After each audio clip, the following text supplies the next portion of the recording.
Frauenkirche, also known as Münchner Dom, Dom zu unserer lieben Frau, and Cathedral of Our Lady, you know, the general Christian nonsense, is a huge cathedral located in central Munich, Bavaria, Germany, Europe, Earth, solar system, galaxy, universe. It serves as one of the main cult buildings of worship in the city and acts as the seat of the Archbishop of Munich and Freising.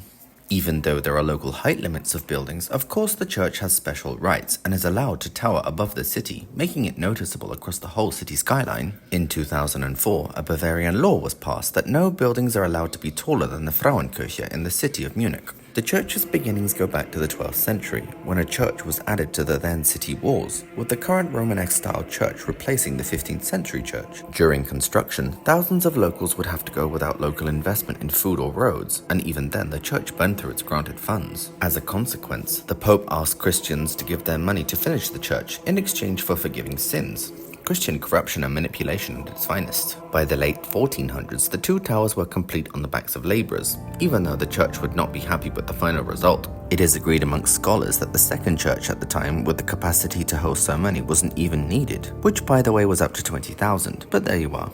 The church always gets its way. During the Second World War's raids on Nazi Germany by the Allied forces, parts of the church were destroyed, but unfortunately the Allies were unsuccessful in completely reducing it to rubble. Germany would then spend the next 40 years spending public money on its reconstruction and restoration. Today, the church holds mass every day, I think, and acts as one of the largest cult spaces in southern Germany. The interior is made up of a bunch of historic artworks, ranging from the 14th to 18th centuries, and hosts the tomb of one of the Holy Roman Emperors. A bunch of the other Christian interior thingies dates back centuries, but I'm not going to pretend to know what they are and why they are of value, but they are there for your viewing pleasure, if you wish to see chunks of stone depicting fantasy. Oh, a cool part of the church is the Devil's Footprint, or the Teufelsschritt.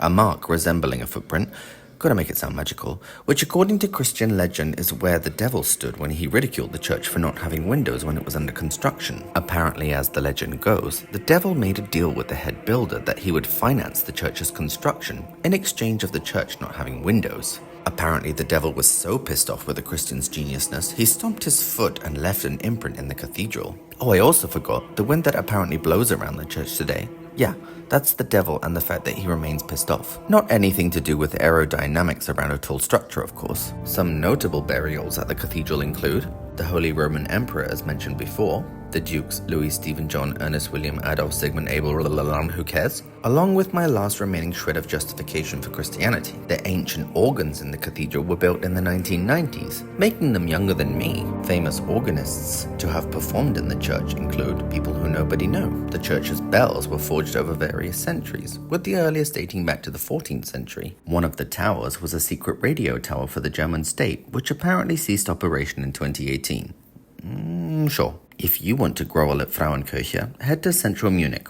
Or not, you can't miss the church as it's purposefully the tallest structure in the city. But better to give it a miss and spend your time in Munich more worthwhile. Good Yule, everybody.